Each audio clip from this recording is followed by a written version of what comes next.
ជាដំបូងខ្ញុំប្រកាសណាខ្ញុំបាទសូមក្រាបថ្វាយបង្គំព្រះថេរានុទានគ្រប់ព្រះអង្គនិងធ្វើការរាប់អានចំពោះព្រាមិត្តដែលចូលចិត្តតាមដានការអត្ថាធិប្បាយរបស់ខ្ញុំអំពីជីវប្រវត្តិអ្នកប្រាជ្ញខ្មែរយើងពីសម័យដើមនៅក្នុងគណៈពេលនេះខ្ញុំសូមធ្វើការអត្ថាធិប្បាយជីវប្រវត្តិរបស់លោកចៅសេង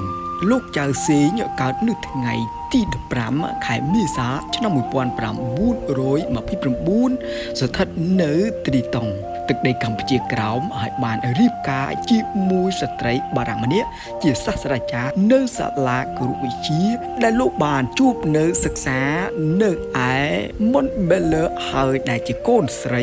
របស់សមាជិកម្នាក់នៃការិយាល័យនយោបាយបកុម្មុយនីសបារាំងលោកជាជីដូនមួយរបស់លោកចៅសែនកុសលជីវិតជានិស្សិតនៅប្រទេសបារាំងនិងពន្ធភាពជាមួយគំនិតម៉ាក់និយមក្រោយសិក្សានៅឯវិទ្យាល័យស៊ីសវត្តលោកបានចូលរៀននៅសាលាគរុវិទ្យានៅទីក្រុងភ្នំពេញរួចនៅសាលាគរុវិទ្យា Montbellier ក្នុងឱកាសនោះហើយដែលលោកបានស្គាល់ខៀវសំផននិងអ៊ុចវ៉ែនជាអនាគតអ្នកដឹកនាំខ្មែរក្រហមដែលកំពុងសិក្សានៅទីនោះដែរមិត្តភាពជាមួយក្រុមខ្មែរជាអ្នកលទ្ធិម៉ាកនេះបានត្រូវរក្សាក្រោយមាតុភូមិនិវត្តន៍ព្រមទាំងបានរកបញ្ចូលទាំងហ៊ុយយិននិងហ៊ុយនឹមក៏ប៉ុន្តែរវាងពន្ធភាពលើគំនិតនៃលទ្ធិម៉ាកនិងការចូលរួមពិតប្រាកដក្នុងចលនាអង្គមនីខ្មែរមានចន្លោះមួយដែលលោកចៅសេងដែលមិនបានឆ្លងកាត់លោកបានត្រឡប់មកប្រទេសបារាំងវិញនៅចុងឆ្នាំ1956ជាមួយនឹងសញ្ញាបត្រចិត្តសាស្ត្រគរុកុសលនៃមហាវិទ្យាល័យ Montbellier ទូនាទីនឹងការប្រឡូកចូលនយោបាយរបស់លោកបានទទួលជាសមាជិកនៃសង្គមរាស្ត្រនិយមនៅថ្ងៃទី13ខែមេសាឆ្នាំ1957ខែឧសភាឆ្នាំ1957លោកត្រូវបានតែងតាំងជានាយកផ្នែកនយោបាយក្នុងទីស្តីការនាយករដ្ឋមន្ត្រីរួមរួចពីខែកញ្ញាឆ្នាំដដែលមកបន្ថែមជានាយកគ្រប់គ្រងទូទៅផងជាលេខានៃគណៈកម្មាធិការអនុវត្តនៃសង្គមនិងជាអគ្គលេខាធិការនៃយុវជននៃសង្គមពីឆ្នាំ1958ដល់ឆ្នាំ1967ជាតំណាងរាស្ត្រមណ្ឌលភ្នំពេញនៅក្នុងឆ្នាំ1958ជាអនុលេខាធិការសិក្សាធិការជាតិទទួលបន្ទុកផ្នែកសិក្សាសាធារណៈកីឡានិងយុវជនក្នុងរដ្ឋាភិបាលទី10ពីថ្ងៃទី22មករាដល់ថ្ងៃទី29មេសាឆ្នាំ1958ទី11ពីថ្ងៃទី30មេសាដល់ថ្ងៃទី10កក្កដាឆ្នាំ1958និងទី12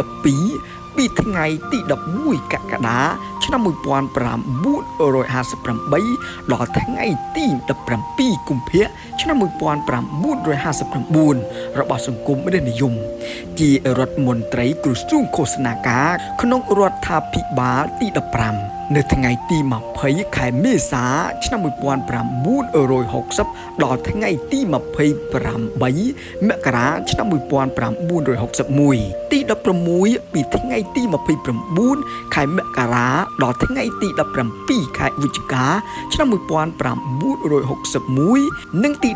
17នៅថ្ងៃទី18ខែវិច្ឆិកាឆ្នាំ1961ដល់ថ្ងៃទី6ខែសីហាឆ្នាំ1962ជារដ្ឋលេខាធិការរួចជារដ្ឋមន្ត្រីក្រសួងកសិកម្មក្នុងរដ្ឋាភិបាលទី19នៃសង្គមរាស្ត្រនិយម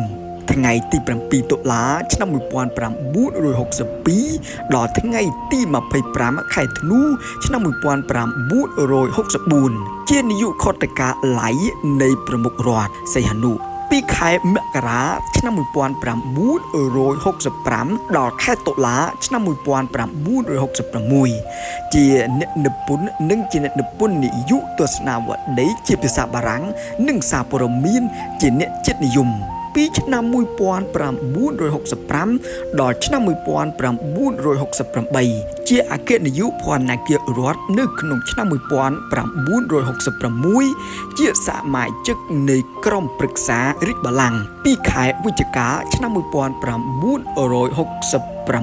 ដល់ខែកញ្ញាឆ្នាំ1967ជារដ្ឋមន្ត្រីក្រសួងអប់រំជាតិក្នុងរដ្ឋាភិបាលទី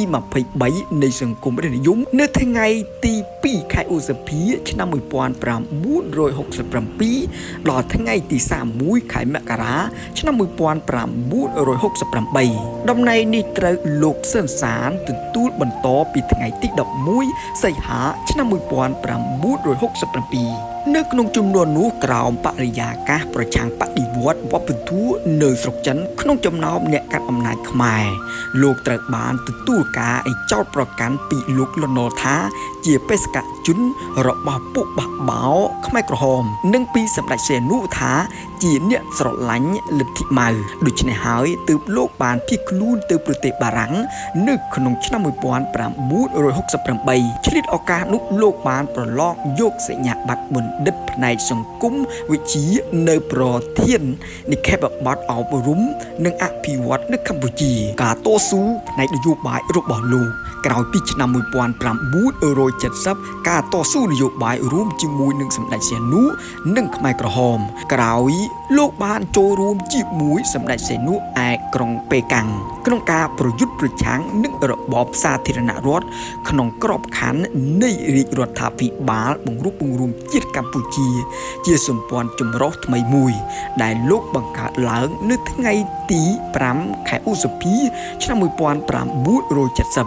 រវាងក្រុមសីហនុនិងខ្មែរក្រហមលោកត្រូវបានតែងតាំងជារដ្ឋមន្ត្រីបេសកកម្មពិសេសលោកបានទទួលតំណែងនេះជាច្រើនដងក្នុងឱកាសដែលមានការផ្លាស់ប្ដូរក្នុងជួររដ្ឋាភិបាលនោះរហូតដល់ឆ្នាំ1975នៅក្នុងឆ្នាំ1975ក្រោយជ័យជំនះរបស់ពួកខ្មែរក្រហមលោកបានសម្រេចចិត្តធ្វើមាតុភូមិនិវត្តន៍ក្នុងខែធ្នូឆ្នាំនោះការទទួលមរណភាពរបស់លោកបន្ទាប់ពីលោកបានធ្វើមាតុភូមិនិវត្តន៍មកកម្ពុជាវិញលោកចៅសេងត្រូវបានរបបខ្មែរក្រហមប្រហារជីវិតនៅក្នុងឆ្នាំ1977ជាចុងក្រោយសូមអរគុណដល់បងប្អូនខ្មែរយើងទាំងអស់ដែលមានភក្ដីភាពចំពោះទឹកដីក៏ដូចជាមានភក្ដីភាពចំពោះវីដេអូរបស់ខ្ញុំទាំងអស់គ្នាសូមអរគុណ